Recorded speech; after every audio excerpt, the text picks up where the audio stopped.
Welcome to Health Professional Radio. My name is Patrick Reyes, and on today's show we are joined by Susie Burrell. She is one of Australia's leading dietitians. She's received 2 honors degrees in nutrition and dietetics and psychology. She is a nutrition expert, and she is currently completing a master's degree in coaching psychology at Sydney University. She's here to talk about the nutritional value of some of Australia's top-selling wrap brands and what this can mean for your suggested dietary target. Welcome to the show, Susie. Thank you for having me. Yeah, thank you. So, how did you become one of Australia's leading dietitians? I've worked in nutrition for a long time, almost 20 years, and I started as a pediatric dietitian at the Children's Hospital, and I worked there for almost 10 years. And when I was there, I started to do a lot of media work, and now I've worked in industry, I've worked in kids nutrition, I've worked in sports nutrition. So I've just worked for quite a long time across a range of different areas. Oh, that's amazing. And what inspired you to get into nutrition and dietetics in the first place? I was always interested in people, so I think my interest in nutrition comes down to the fact that everyone eats. So everybody has, some interest in nutrition, and I think I enjoy conversing with people and learning more about their lives and seeing how good food can influence that. And so I think that it's just a way to work with people directly on something that's positive and benefits their life. And then, later my interest in sports, for example, and performance, and more recently eating behaviour and psychology has sort of skewed me in those directions with my career. All right. So can you tell us about the Wraps Unwrapped Report? This is a really interesting report because it was about areas of nutrition like sodium intake and the consumption of artificial preservatives that I think we don't often think about when we're talking about macronutrients and weight control and calorie control, and these are areas perhaps we hadn't really thought of. So the interesting thing was it looked at what are the top-selling wraps in Australia, and the University of Newcastle conducted it, so it was an independent report. And basically they found that a significant number, I think 17 out of the top 22 selling wraps contained artificial preservatives. And on top of that, a significant number of the wraps had really high levels of sodium, perhaps much higher than we ever considered. And, it's contributing a significant amount of sodium, despite the fact that people often consume wraps thinking that they're a healthier option. And the ones that are most popular, in many cases, contained more of the added salt than we would find ideal for people, families, kids in general. So out of that report, which wraps contained more salt content than others per serve? The most alarming thing was that the Mission brand of wraps, which is a very popular wrap, contained a significant amount, so much that if you were consuming one of those every day, you'd be adding about 90 teaspoons of salt to your diet each year. And their flavoured varieties in particular were very high. So it wasn't only the top-selling ones, but any that contained added onions and garlic and flavouring tended to have even higher levels. Some of them contained as much as almost half the upper daily recommended intake. So, we tend to recommend less than 200 milligrams of sodium as an upper limit, and some of the wraps had close to 1,000 milligrams in a single serve. Now, these are amounts of sodium that you would find in high-salt foods like 2-minute noodles and processed soups and sauces, not in something like a wrap that you really would consider to not have much sodium added, if at all. It's not generally considered a high-salt product.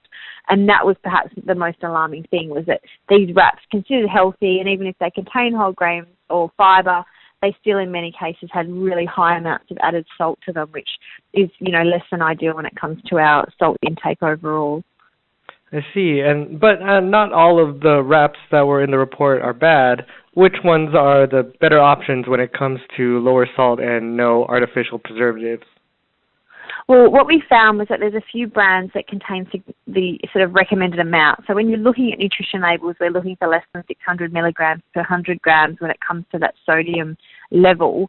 And so a couple of the brands that tick those boxes included the Helga's traditional white wraps, the Wattle Valley wraps and mountain bread wraps, and in addition to that, the Helga's traditional white wraps contain no artificial preservatives. So when you're looking to tick the box, there is a few, but you do need to look at those labels and really have a reference point to make sure that you're choosing one that has lower than the recommended amounts of sodium to make them a healthy choice as part of a healthy diet. And when it comes to salt, why is having too much a bad idea? It's really interesting because some people don't worry about salt and they think there's other more important things like sugar and calories. But what we need to remember is that high salt intakes over time are linked to an increased risk of heart disease and stroke and high blood pressure. But more of interest to me as a dietitian working with people on a daily basis is that high salt diets tend to make you feel bloated, they tend to make you retain fluid, and they're linked to stomach discomfort and fluid retention. And so it also tends to give you the taste for more salty foods. So when you're used to having a high salt diet, you will of those seasoned foods. So basically similar to sugar, the more that you have in the diet, the more you want. And so as a general rule of thumb, we're trying to keep diets as plain as possible without this added salt to them. And so if you can eliminate it from daily foods like wraps, that's really fantastic to ensure that when you do have foods higher in salt like cheese, for example, it still keeps you below those recommended levels.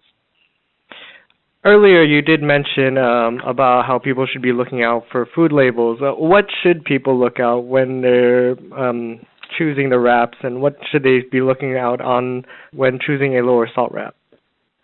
Well, the first thing to do is check the sodium column and look for ones that contain less than 600 milligrams per 100 grams. So you're comparing wraps across the board in terms of volume, because of course wraps differ widely in terms of their weight, which is why it can be a little bit misleading when you just look per serve, because some of them are very small. So you want less than 600 milligrams per 100 grams. And then in terms of preservatives, you really need to scan through the ingredient listing and make sure it doesn't have a preservative listed. And you'll find that in brands like the Helga's traditional white brand or the Mountain Bread, you'll see they don't contain that preservative listed on the ingredient listing. So then you know that you're dealing with a better option. All right. And what are some of the misconceptions you've heard about nutrition and diets that you'd like to clear up? I think the most common misconception is that there's a one-size-fits-all model. You know, there's a certain way we all should be eating. You know, we should all eliminate sugar, we should all eat calorie controlled, and it's not the case. Every single person needs a different diet, and a diet that's right for them. And generally speaking, if it's too good to be true when it comes to diet, it usually is. And it's a lot more complicated and a lot more intricacies than you would expect.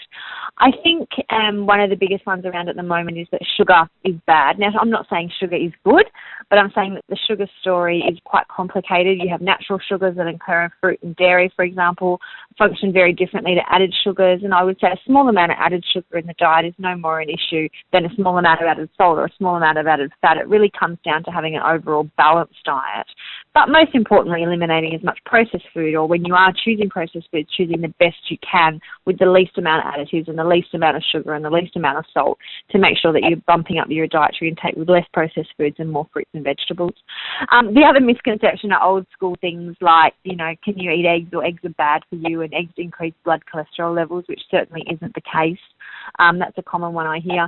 Another one I hear is actually that skim milk's got more sugar than full cream milk, which is absolutely rubbish. If anything, full cream milk has more of the naturally occurring sugar, lactose, than skim milk.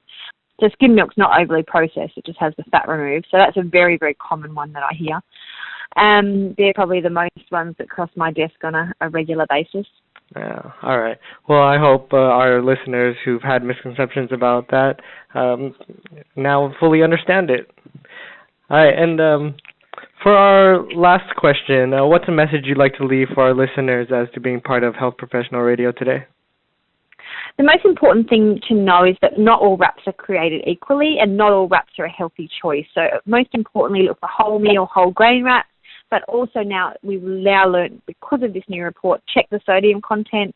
You're looking for varieties with less than 600 milligrams of sodium per 100 grams, and let your patients and clients know that.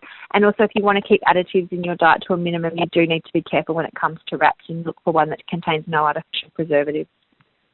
All right. Well, it's been a pleasure talking to you today, Susie. Thank you so much.